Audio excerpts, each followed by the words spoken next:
The autumn air in the Blackwood forest bit with a crisp, earthy chill.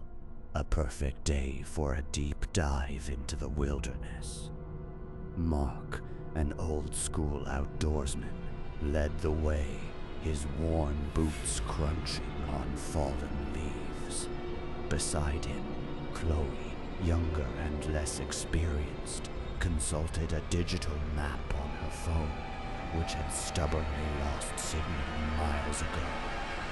They were seeking an ancient, unmapped waterfall, a true, untouched gem. But what they found instead, nestled incongruously within a thicket of gnarled oaks, was a tent too clean, too modern, too isolated to make any sense. Curiosity, that potent and often dangerous impulse, drew them closer. The tent, a bright nylon green, stood silently, almost defiantly, against the ancient backdrop of the woods. There were no footprints, no discarded wrappers, no signs of recent human activity around it. Mark unzipped the flap, peering inside.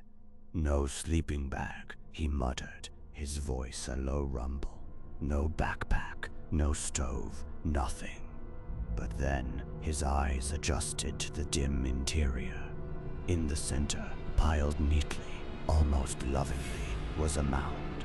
Not clothes, not gear, but a thick, soft-looking heap that shifted faintly in the gentle breeze. He reached in, his fingers brushing against cool plastic.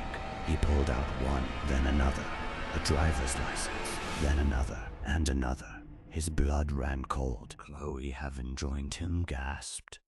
The tent was filled from wall to wall with hundreds, maybe thousands of plastic cards.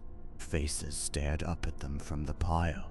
Men, women, young, old, smiling, serious. All different states, different years. It was a bizarre, terrifying collection.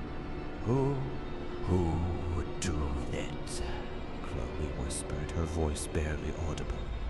Mark, trying to ground himself, began to examine the details. A pattern emerged, horrifying in its simplicity.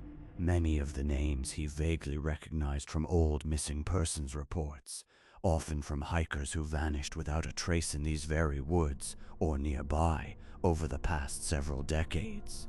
There were no signs of theft or struggle, just their identities, neatly catalogued. A profound unease settled over them, heavy and suffocating. They had to leave, immediately. They scrambled out of the tent, the silence of the forest now feeling predatory.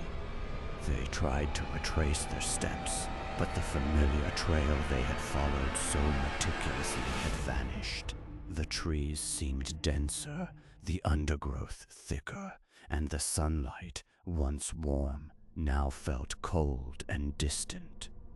Chloe's phone, which had previously lost signal, now displayed a jarring message. GPS error. Location unavailable. Panic clawed at them. Strange, guttural clicks and rustles echoed from deeper in the woods, too regular for animals. They were not alone, and whatever had collected these identities felt very, very near. As twilight began to seep through the canopy, the clicks and rustles intensified, seemingly circling them. Then a sound emerged from the tent, still visible through the trees. A faint, multi-layered whisper, a chorus of voices, impossibly soft, yet distinct. It called their names, first Chloe, then Mark, drawing them back, a siren song of lost identities. Chloe resisted, tears streaming down her face, but Mark felt an inexplicable pull. As he turned, he saw it. Not a creature, not a person, but a fleeting impression, a shimmering distortion in the air between the trees, a featureless, pale face, observing them with an unblinking, profound emptiness. The tent flap, left slightly ajar, now began to flutter and beckon, as if breathing so louder in the before transient face.